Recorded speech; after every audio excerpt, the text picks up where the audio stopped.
Perfect. Perfect. Perfect.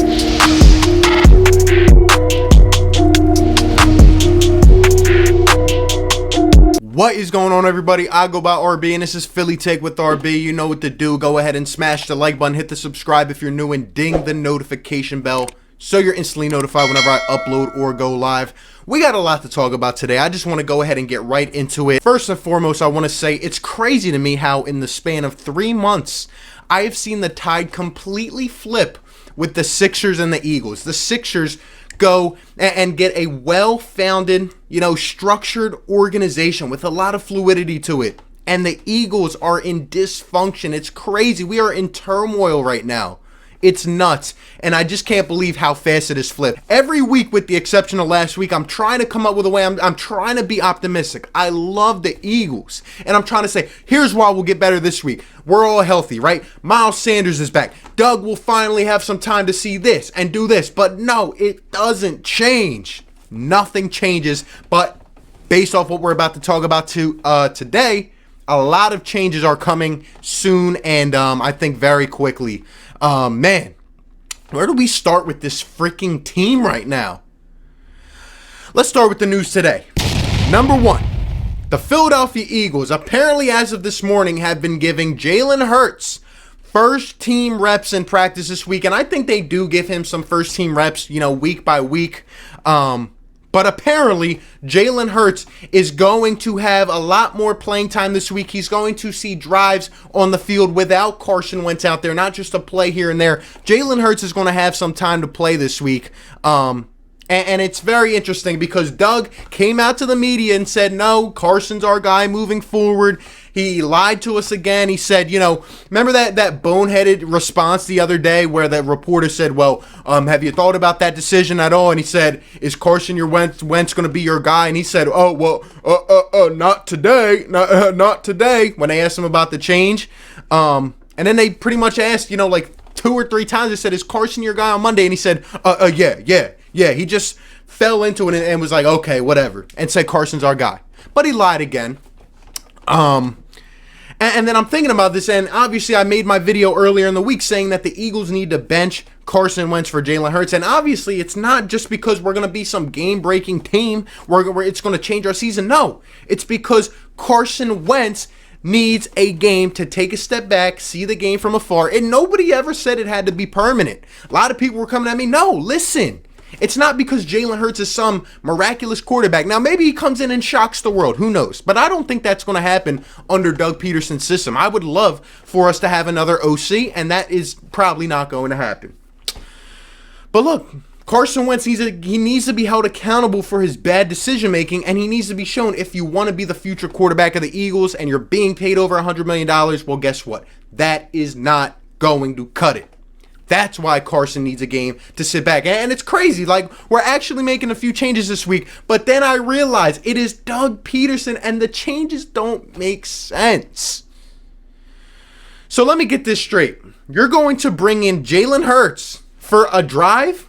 2 drives? Are you going to bring him in the second quarter? Are you going to bring him in the fourth quarter? Are you going to alternate these guys like it's Pop Warner? What are we going to do here, Doug? Because you're not sending the right signals. You take Carson out for a drive, you bring Jalen in. What is that going to do?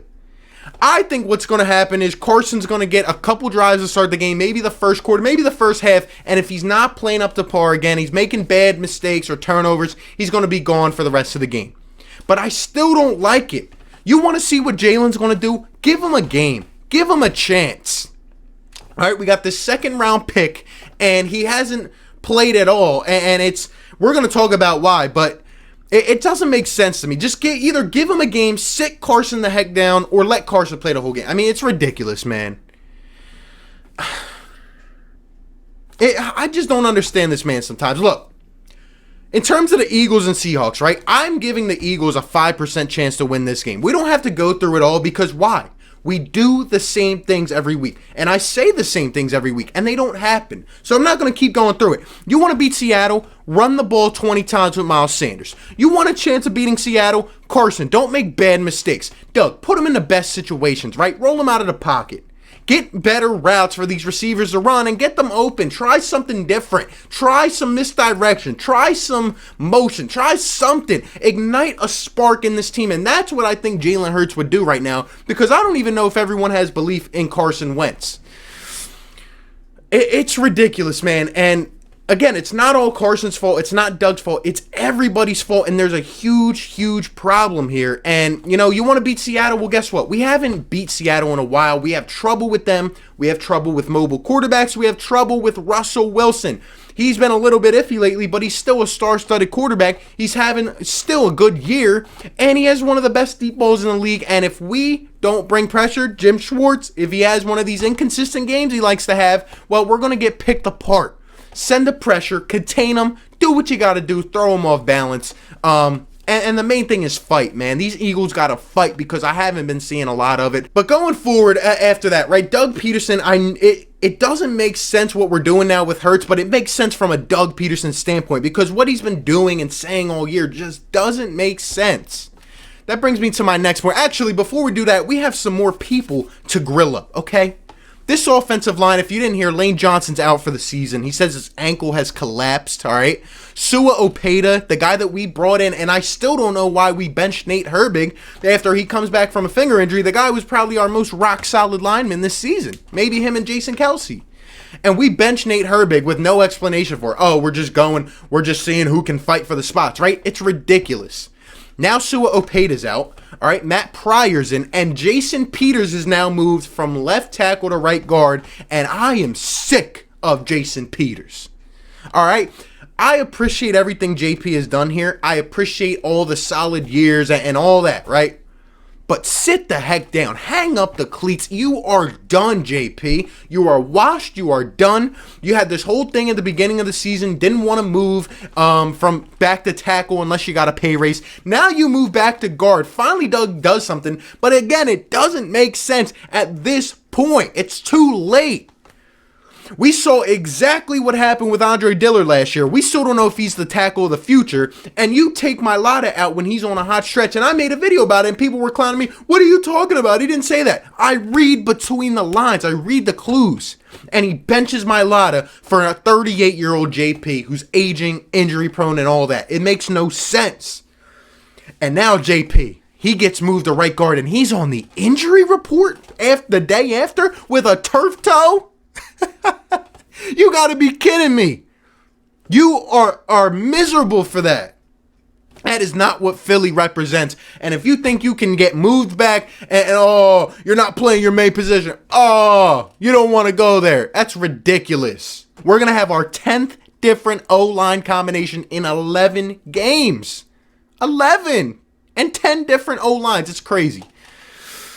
But going even further, man, I never thought I'd be saying this again. 2020 is a crazy year, but Doug Pederson may get fired. That's how bad this is. It's like a whirlwind, and it's just like throwing everything into the pot. And apparently, there's a rumor that says Doug Pederson wouldn't really necessarily be unhappy if he was to get fired. Now, I don't think he said that. I don't necessarily think that's true. But here's what I'm going to say. There might be some truth behind that in terms of what he's thinking. And here's why. And before I say that, if you guys also didn't hear, I mean, it just keeps adding on. It keeps stacking. But Jeffrey Lurie apparently stormed out of practice and he was disgusted with what he's seeing. And this is true. He did not attend the Eagles-Browns game last week. They're trying to say it's because he didn't want to see his family at Thanksgiving and have a scare. No, that is a lie. It is true that he did not make the game, and it's because of his disgust. Jeffrey Lurie, this is his product. He is the owner. He does not miss games.